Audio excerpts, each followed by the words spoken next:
Hello दोस्तों नमस्कार। Political science learning में आप सभी का स्वागत है।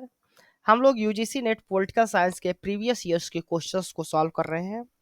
आज हम लोग कंपैरेटिव पॉलिटिक्स के पीवाईक्यूज को सॉल्व करेंगे। ये हमारा कंपैरेटिव पॉलिटिक्स का पार्ट 5 वीडियो है। पार्ट 1 से लेकर पार्ट 4 तक की वीडियोज हमारे चैनल में अपलोड की जा चुकी हैं। उसको आप लोग हमारे चैनल के प्लेलिस्ट में जाकर देख सकते हैं। आइए देखते हैं आज का जो पहला क्वेश्चन है वो क्या है। Which of the following statement about the definition of welfare state are correct. तो यहाँ पर वेलफेयर स्टेट्स के बारे में कुछ डिफिनीशंस दी हुई हैं, आपको इनमें से करेक्ट को फाइंड आउट करना है।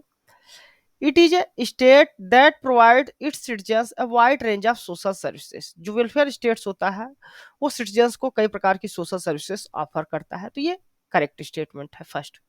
सेकंड है it is a compromises between communism on the one side and unbridled individualism on the other sides। तो जो वेलफेयर स्टेट्स होता है उसमें कई प्रकार की जो इकोनॉमिक होती हैं उनका सबका कंप्रोमाइजेशन देखने को मिलता है। तो यहाँ पर भी कम्युनिज्म और इंडिविजुअलिज्म के बीच जो है तो आपको कंप्रोमाइज देखने को मिल रहा है वेलफेयर स्टेट्स में। तो ये भी स्टेटमेंट जो है आपका करेक्ट है। Welfare state set a pattern for any human in progressive society. तो वेलफेयर स्टेट्स जो होता है वो एक पैटर्न सेट करता है ताकि जो सोसाइटी है वो ह्यूमनली और प्रोग्रेसिव रहे, यानी विकास करे आगे। ठीक। और फोर्थ नंबर या डी नंबर ऑफ जो स्टेटमेंट्स है वो दिया हुआ है welfare state guarantee a minimum standard of substances without removing the incentive for private sectors. तो जो वेलफेयर स्टेट होता है वो मिनिमम स्टैंडर्ड्स ऑफ लाइफ के लिए जो जीवन यापन है ताकि चल सके ये गारंटी देता है मिनिमम स्टैंडर्ड्स की। तो यहाँ पर फोर्थ यानी डी नंबर जो आपका स्टेटमेंट है वो भी करेक्ट है। तो यहाँ पर आपका जो करेक्ट चारों स्टेटमेंट्स है वो आपके करेक्ट है, A B C D. Third number आपका ऑप्शन सही होगा। नेक्स्ट देख लेते हैं क्वेश्चंस क्या है। Which of the following writers from Italy. Italy से कौन कौन से राइटर हैं। तो यहाँ पर इटली से आपके वेलफेरो पैरोटो है और गेटोनो मॉस्को है, यानी फर्स्ट और सेकंड जो आपका ऑप्शन है फर्स्ट नंबर ऑप्शन यानी फर्स्ट और सेकंड जो स्टेटमेंट है थिंकर्स वो करेक्ट है। तो देख लेते हैं फर्स्ट जो होता है आंसर आपका करेक्ट है। इलीट थ्योरी क्या होती है। इलीट थ्योरी डिस्क्राइब करती है पावर रिलेशनशिप कैसा होता है सोसाइटी में।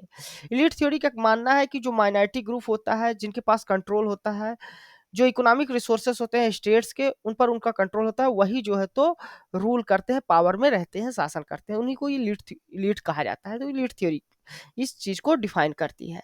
अगर इस थ्योरी के मेन थिंकर्स की बात करें तो उनमें वेलफेरो पेरोटो और गेटोने मोस्का जो थे वो इटली से थे, जबकि जो रॉबर्ट मिशेल्स थे वो जर्मन बॉर्न थे, वो इटालियन सोशलाजिस्ट थे। और सी राइट मिल्स जो है वो अमेरिकन सोशलाजिस्ट हैं। ठीक।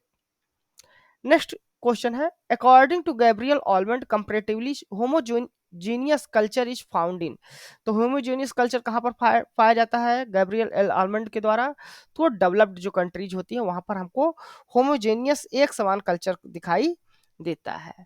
तो गैब्रियल ऑलमंड कहते हैं कि जो पॉलिटिकल जो डेवलप्ड कंट्रीज होती है वहां पर हमें होमोजेनियस टाइप का कल्चर देखने को मिलता है, जहाँ पर लोग फ्री होते हैं, प्लूरल होते हैं, लिबर्टेरियन होते हैं, रेशनल होते हैं, मॉडर्न होते हैं, ट्रेडिशनल और सेकुलर आउटलुक के पाए जाते हैं। ठीक। नेक्स्ट क्वेश्चन है the book aspect of political development is written by. तो आस्पेक्ट ऑफ पॉलिटिकल डेवलपमेंट जो बुक है वो किसके द्वारा लिखी गई है। तो लुसियन पाई के द्वारा लिखी गई है, याद रखिएगा। लुसियन पाई ने इस बुक को लिखा था 1966 में, aspect of political development. Next question है which one of the following is not a functions of political parties. यहाँ पर कुछ फंक्शंस दिए हुए हैं, कौन से पॉलिटिकल पार्टीज के फंक्शंस नहीं है। तो यहाँ पर सोशलाइजेशन और रिक्रूटमेंट पॉलिटिकल पार्टी के फंक्शंस है, इंटरेस्ट आर्टिकुलेशन पॉलिटिकल पार्टी का फंक्शन है, इंटरेस्ट एग्रीगेशन जो है वो भी पॉलिटिकल पार्टीज का फंक्शंस है। रूल एडजुकेशन पॉलिटिकल पार्टीज का फंक्शंस नहीं है, रूल एडजुकेशन गवर्नमेंट्स के ऑर्गेनाइजेशंस का फंक्शंस होता है, ना कि पॉलिटिकल पार्टीज का। तो पॉलिटिकल पार्टीज एक ऑर्गेनाइज ग्रुप होता है पीपल्स का जो कॉमन आइडियोलॉजी रखते हैं और इच्छा रखते हैं कि वो पॉलिटिकल पावर को गेन करें। ठीक। पॉलिटिकल पार्टीज कुछ फंक्शंस को परफॉर्म करती हैं। गैब्रियल आलमंड जो है उनका मानना है कि दो प्रकार के फंक्शंस होते हैं, एक इनपुट फंक्शंस होता है, एक आउटपुट फंक्शंस होता है। जो इनपुट फंक्शंस होता है वो परफॉर्म किया जाता है नॉन गवर्नमेंट के जो सब सिस्टम्स होते हैं जैसे पॉलिटिकल पार्टीज उनके द्वारा। वहीं पर जो आउटपुट फंक्शंस होते हैं वो परफॉर्म किए जाते हैं गवर्नमेंट्स के द्वारा। तो यहाँ पर इनपुट फंक्शंस जो नॉन गवर्नमेंट्स के द्वारा यानी पॉलिटिकल पार्टीज या नॉन गवर्नमेंट सब सिस्टम्स के द्वारा जो परफॉर्म किए जाते हैं वो हैं political socialisation and recruitment, interest articulation, interest aggregation और पॉलिटिकल कम्युनिकेशन। वहीं पर जो आउटपुट फंक्शंस हैं यानी जो गवर्नमेंट्स की बॉडी के द्वारा किए जाते हैं, गवर्नमेंट्स के द्वारा किए जाते हैं, वो है रूल मेकिंग, रूल एप्लीकेशन और रूल एडजकेशन। ठीक। नेक्स्ट क्वेश्चन है the book political order in changing society is written by. तो political order in changing society book जो है वो किसके द्वारा लिखी गई थी? तो ये आपकी लिखी गई थी सैमुअल पी हैटिंगटन के द्वारा, यानी फोर्थ नंबर आपका ऑप्शन करेक्ट है। ठीक। तो political order in changing society is written by Samuel P Huntington in 1968, 1968 में ये बुक लिखी गई थी सैमुअल पी हैटिंगटन के द्वारा। नेक्स्ट क्वेश्चन है which of the following is not correct. यहाँ पर कुछ स्टेटमेंट दिए हुए हैं और आपको बताना है कौन से करेक्ट नहीं है। Nation is a psychological concept, तो सही है। स्टेट लीगल कॉन्सेप्ट है, ये भी सही है। Nationalism is a attribute of nation, nationalism जो है तो नेशन का एट्रीब्यूट है, तो यहाँ पर ये भी सही है। नेशन एंड स्टेट आर को टर्मिनस, तो नेशन और स्टेट को टर्मिनस नहीं है बल्कि इंटरचेंजेबली यूज किए जाते हैं, लेकिन ये एक को टर्मिनस नहीं है। ठीक है, तो term state and nation state are sometime interchangeably referred, तो मतलब सेम चीज को नेशन और स्टेट को कभी कभी एक जैसा दिखाया जाता है, लेकिन ये को टर्मिनस नहीं है। जो स्टेट होता है वो पॉलिटिकल सिस्टम होता है जिसमें जो तो स्टेट्स का सोवरेन जुरिस्डिक्शन होता है अपने टेरिटोरियल बॉर्डर बॉर्डर में, और वो अपना एक्सरसाइज करती है अथॉरिटी को पॉलिटिकल जो पब्लिक इंस्टीट्यूशन होते हैं उनको सेटअप करने में, वहाँ के रूल्स को बनाने में। ठीक। वहीं पर जो नेशन स्टेट्स होता है वो टाइप ऑफ पॉलिटिकल कम्युनिटी को प्रदर्शित करता है। ये जो पॉलिटिकल कम्युनिटी होती है इसके पास एक शेयर्ड कॉमन बिलीफ होता है, कल्चर होता है, लैंग्वेज होता है, हिस्ट्री होता है। ठीक। तो इस प्रकार हम लोग देख सकते हैं कि नेशन और स्टेट जो है तो कोटर्मिनस नहीं है। नेक्स्ट क्वेश्चन है the author of the book nation and nationalism is. Nation और नेशनलिज्म जो बुक है उसके ऑथर्स कौन है? तो उसके ऑथर जो है अर्नेस्ट गैलनर है। ठीक। तो अर्नेस्ट गैलनर जो बुक लिखते हैं नेशन और नेशनलिज्म, ये लिखते हैं 1983 में। नेक्स्ट क्वेश्चन है who among the following said political behaviour stand for both an intellectual tendency and A concrete academic movement. तो ये जो कहना है ये डेविड ईस्टन्स का कहना है। ठीक। तो फोर्थ नंबर आपका ऑप्शन करेक्ट होगा। डेविड ईस्टन कहते हैं कि जो पॉलिटिकल बिहेवियर होता है स्टैंड करता है बोथ इंटेलेक्चुअल टेंडेंसी को भी दिखाता है, साथ ही साथ कंक्रीट एकेडमिक मूवमेंट्स को भी दिखाता है। डेविड ईस्टन जो थे वो जो कॉन्सेप्ट ऑफ बिहेवियरलिज्म है पॉलिटिकल साइंस सिस्टम में, उसको जो तो स्टार्ट करने का क्रेडिट इनको दिया जाता है। नेक्स्ट क्वेश्चन है which of the following statement with regard to Almond's characterization of political system are correct. तो आलमर्ट जो पॉलिटिकल सिस्टम के बारे में कुछ कैरेक्टरिस्टिक बताते हैं, उनमें से कौन सा करेक्ट है? तो आलमर्ट का मानना है कि जो ऑल पॉलिटिकल सिस्टम होते हैं उनका एक पॉलिटिकल स्ट्रक्चर होता है, वो स्ट्रक्चरल फंक्शनल अप्रोच जो तो आलमर्ट देते हैं। तो फर्स्ट स्टेटमेंट करेक्ट है। All political system do not perform same functions. तो सेम फंक्शंस ही लगभग सभी जो पॉलिटिकल सिस्टम होते हैं तो परफॉर्म करते हैं, तो यहाँ पर सेकंड जो है तो आपका गलत है। All political system are not multi functional होते हैं, ये भी स्टेटमेंट गलत है। All political system are mixed system in cultural sense.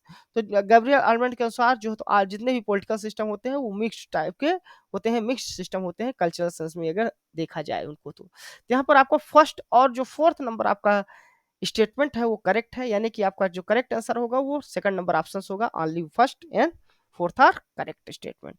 तो आलमंड डिफाइन करते हैं पॉलिटिकल सिस्टम को ए सिस्टम ऑफ इंटरेक्शन, एक प्रकार का इंटरेक्शन होता है जो पाया जाता है ऑल इंडिपेंडेंट सोसाइटी में, जो भी स्वतंत्र सोसाइटी होती हैं उन सब में पाया जाता है।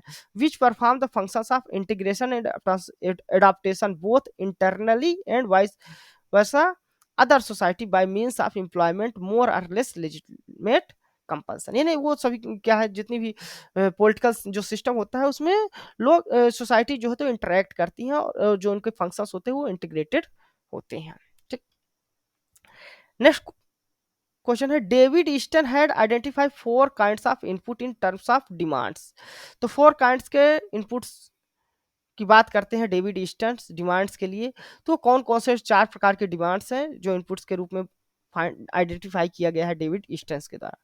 तो लोकेशन ऑफ गुड्स और सर्विसेज है, रेगुलेशंस ऑफ बिहेवियर भी है, पार्टिसिपेशन इन इकोनॉमिक सिस्टम नहीं है, यहाँ पर पॉलिटिकल सिस्टम होना चाहिए, कम्युनिकेशन और इंफॉर्मेशन है। तो सेकंड नंबर जो आपका ऑप्शन है वो करेक्ट है, regulation of behaviour, participation in political system, allocation of goods और सर्विसेज और कम्युनिकेशन एंड इंफॉर्मेशन।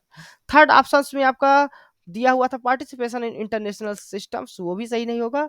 और फोर्थ ऑप्शन में सोशल सिस्टम में पार्टिसिपेशन करने को दिया है, वो भी आपका करेक्ट नहीं होगा। बाकी ऑप्शन सेम थे, तो यहाँ पर जो आपका करेक्ट आंसर होगा वो सेकंड नंबर ऑप्शन होगा। ठीक, तो जो डेविड डिस्टेंस है वो 4 टाइप्स के जो है तो इनपुट्स की बात करते हैं पॉलिटिकल सिस्टम। ये 4 तरह के कौन-कौन से डिमांड्स हैं जो इनपुट्स के काम करते हैं।